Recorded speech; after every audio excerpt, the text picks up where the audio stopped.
أعوذ بالله من الشيطان الرجيم بسم الله الرحمن الرحيم ربي زدني علما ربي زدني علما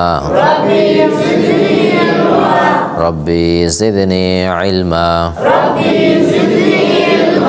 اللهم انفعني بما علمتني وعلمني وزدني وعلما কি পড়া আছে? পরীক্ষা আছে, মাদের পরীক্ষা আছে, তাই না? পড়েছেন তো সবাই নাকি?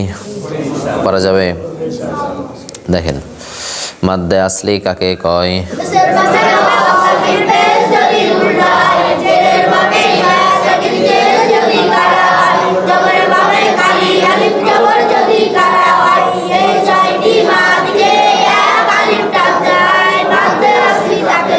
মাদ্দে এওয়াজ কাকে কয়?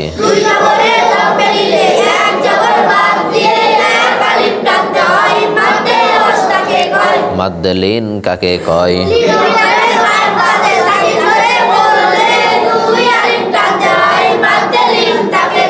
মাদ্দে আরদি কাকে কয়?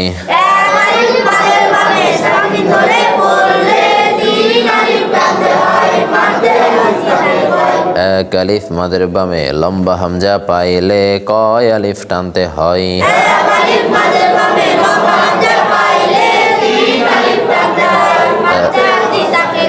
মাদ্দে মুনফাসিল তাকে কয়?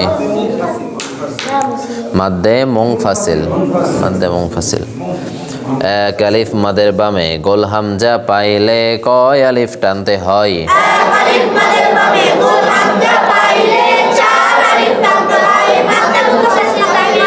মাদ্দে মুত্তাসিল তাকে কয়?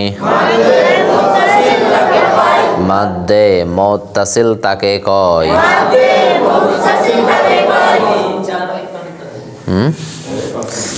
আচ্ছা দেখেন, এই কয়টা পড়া ছিল, তাই না?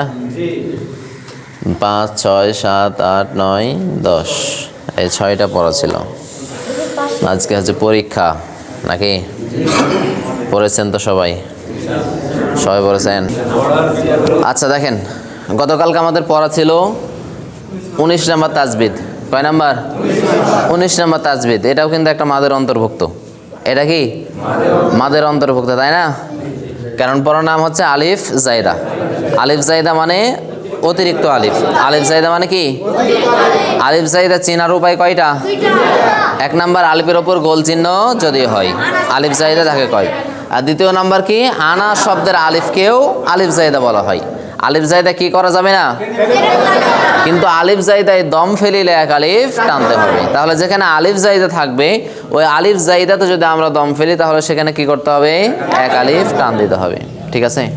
আর এখানে পড়েছিলাম 4টে শব্দে আনা টেনে পড়তে হয়। আনাবা, আনাবু, আনামিলা, আনাসিয়া। এইটা ছিল পড়া। 20 নাম্বারটাও ছিল যে 4টি শব্দে সদের উপর সিন অক্ষর থাকবে, হয় সিন ধরতে হবে না হয় সদ ধরে পড়তে হবে। আজকে আমরা পড়বো 21 নম্বর তাজবিদ। কয় নাম্বার? 21 নম্বর তাজবিদ। দম ফেলিবার সময় মাদের অক্ষর পাইলে এক আলিফ টানতে হয়। দম ফেলিবার সময় মাদের অক্ষর পাইলে এক আলিফ টানতে হয়। মাদের অক্ষর 3টি। মাদের অক্ষর কয়টি? 3টি। আলিফ ওয়াও ইয়া। দেখেন, মাদের অক্ষর 3টি। আলিফ ওয়াও ইয়া। মাদের অক্ষর কয়টি? আলিফ ওয়াও ইয়া। মাদের অক্ষর কয়টি? মাদের অক্ষর কয়টি? দম ফেলিবার সময় কি ফেলিবার সময়? দম ফেলিবার সময় মাদের অক্ষর পাইলে এক আলিফ টানতে হয়। দম ফেলিবার সময় মাদের অক্ষর পাইলে এক আলিফ টানতে হয়। দম ফেলিবার সময় মাদের অক্ষর পাইলে কয় আলিফ টানতে হয়? মাদের অক্ষর কয়টি? দম ফেলিবার সময় মাদের অক্ষর পাইলে কয় আলিফ টানতে হয়? তাহলে দম ফেলিবার সময় মাদের অক্ষর পাইলে কয় আলিফ টানতে হয়? আর মাদের অক্ষর কয়টি? কি কি? আলিফ ওয়াও ইয়া। আলিফ ওয়াও ইয়া। দম ফেলার স্থানে যদি এই তিনটা অক্ষর থাকে, কয়টা অক্ষর? তিনটা অক্ষর, তাহলে এক আলিফ টানতে হবে। যেমন দেখেন মা, সা, নি। নি মিলবে ইয়ার সাথে নি। আচ্ছা, নি কেন ইয়ার সাথে মিলবে?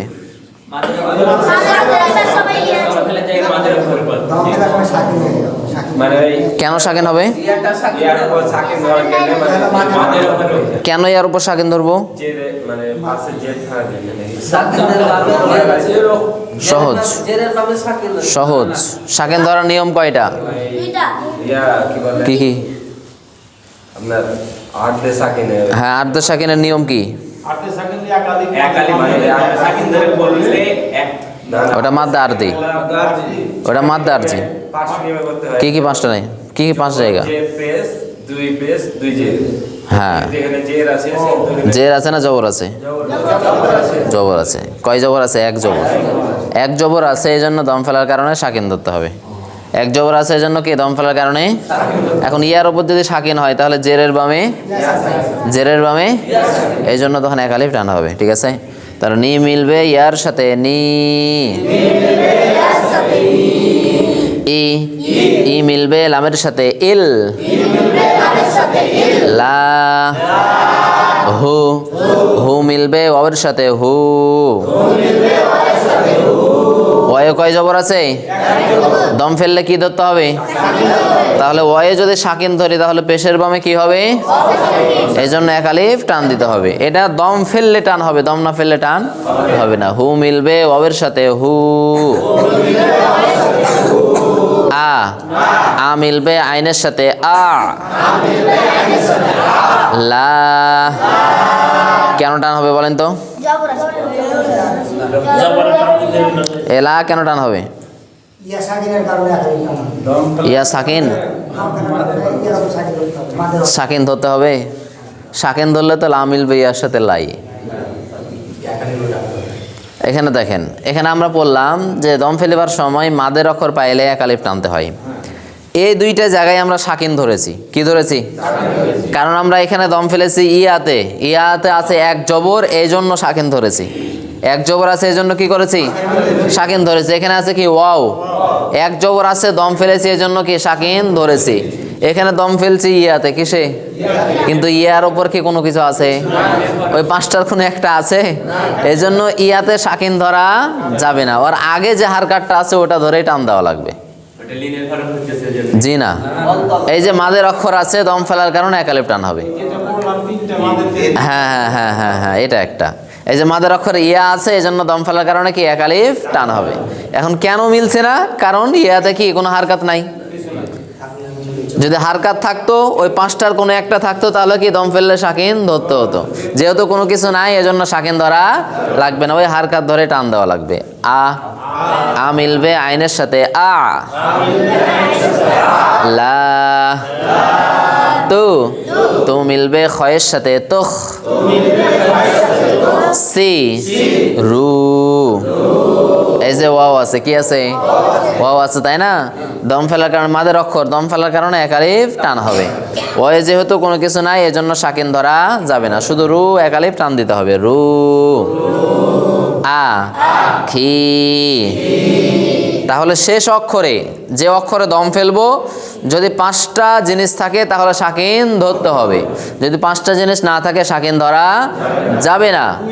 আর এখানে আমরা যেটা বললাম যে মাদের অক্ষরে দম ফেললে এক আলিফ টানতে হবে। সাকিন ধরি আর না ধরি, সাকিন ধরি আর না ধরি, কিন্তু এক আলিফ টান দিতে হবে। তাহলে দেখেন মা, সা, নি। নি মিলবে ইয়ার সাথে নি। ই, ই মিলবে লামের সাথে ইল। লা, হু, হু মিলবে ওয়াওয়ের সাথে হু।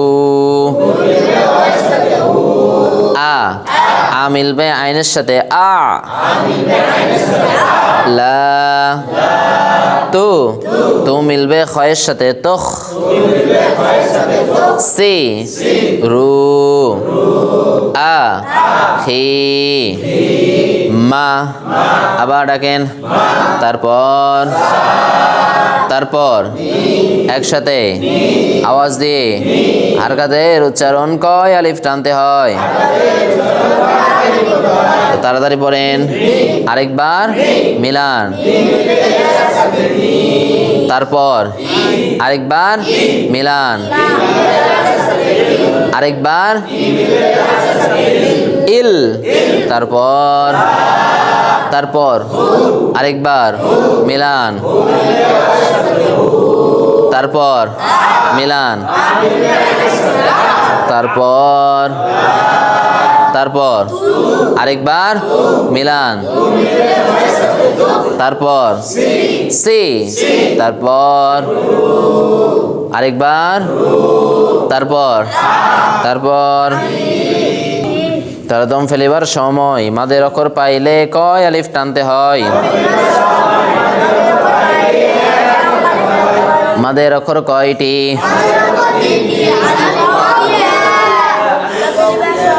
তাহলে কয় নম্বর তাজবিদ হলো? 21 নম্বর। তাহলে দম ফেলিবার সময় যদি 3টা অক্ষর থাকে আলিফ, ওয়াও বা ইয়া, তাহলে সাকিন ধরি আর না ধরি এক আলিফ টানতে হবে। সাকিন ধরি অথবা না ধরি এক আলিফ টানতে হবে। ঠিক আছে? আচ্ছা দেখেন 22 নম্বর তাজবিদ। হ্যাঁ, 22 নম্বর তাজবিদ এটা তেমন গুরুত্বপূর্ণ না। কেমন গুরুত্বপূর্ণ না, এটা হচ্ছে আপনার যে অক্ষরগুলো আছে না, ওই অক্ষরের মধ্যে এটা একটা পড়া। এই যেখানে আমরা একটা জিনিস দেখতে পাচ্ছি সিন কাপ তা হা, এটার নাম হচ্ছে সাক্তা। এটার নাম কি?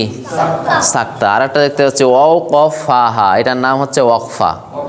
সাক্তা আর অকফা পড়ার নিয়ম। সাক্তা আর অকফা পড়ার নিয়ম।